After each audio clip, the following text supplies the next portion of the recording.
Yang kedua, saya juga ada baca komentar di channel YouTube ataupun di Instagram. Jadi kenapa mimik wajah Ronaldo itu melihat saya seperti biasa. Jadi ini mohon maaf semuanya ya.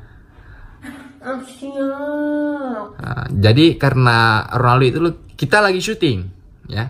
Nggak mungkin kepribadian kami itu terlihat di kamera. Oke, saya dengan dia baik-baik saja. Pas dia pertama ketemu, my friend, bagaimana dia my friend? Kita pertama ketemu, kita langsung dipanggil oleh Ricky, kita peluk dia. Ya benar. Benar kan?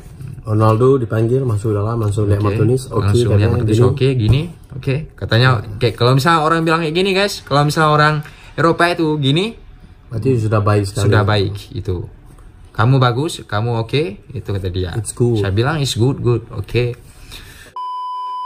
Yang ketiga adalah kenapa saya nggak bertanya dalam bahasa Inggris. Ini mohon maaf guys semuanya ya. Saya ketemu dengan Ronaldo itu saya gugup. Saya grogi ketemu sama dia. Oh iya. Karena dia adalah sosok pemain yang hebat dan bintang dunia. Saya bakal grogi sama dia. Jadi kalau misalnya saya nggak ngomong bahasa Inggris, saya bukan nggak bisa bahasa Inggris. Saya bisa 100%, tapi palingan 60%, 70% itu bisa umumnya. Tapi saya nggak mau ngobrol karena saya berasal dari Indonesia. Jadi saya mewakili Indonesia. Jadi saya harus berbicara bahasa Indonesia, bertanya sama dia. Dan dia juga suka dengar bahasa Indonesia. Oke, jadi mohon maklumi saja. Nanti jangan banyak yang tanya kenapa nggak ngomong bahasa Inggris saja. Ya friend, betul friend?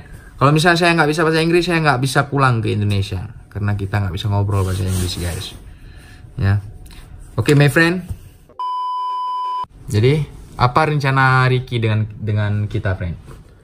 Karena Ricky katanya mau bawain kita ke Juventus Store.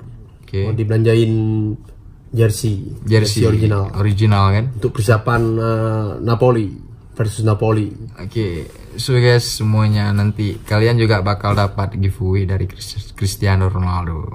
Dengan ada tanda tangan dia. Betul friend? Iya. Karena setiap pemain sepak bola itu kita ngefans sama dia. Kalau misalnya dia foto dengan gandengan, dia peluk, dia bilang dia senyum, itu adalah salah satu hal yang sangat istimewa karena dia adalah respect dengan kita dan dia tidak sombong. Itu yang pertama harus kalian mengerti. Dia jempol, dia senyum, itu adalah sangat respect buat kita. Dia sangat menyukai kita. Dia sangat senang karena bisa bertemu dengan kita, karena bisa foto bareng dengan kita. Itu tandanya. Oke guys semuanya, terima kasih dan jangan lupa subscribe, support terus channel ini. See you next time and terima kasih my friend Papi. Semoga suatu saat nanti bisa ketemu lagi dengan Ronaldo sama istrinya sama istrinya Georgina ya, insya Allah mungkin kita bakal nonton bareng istrinya. Oke guys, see you next time and the next video. Bye.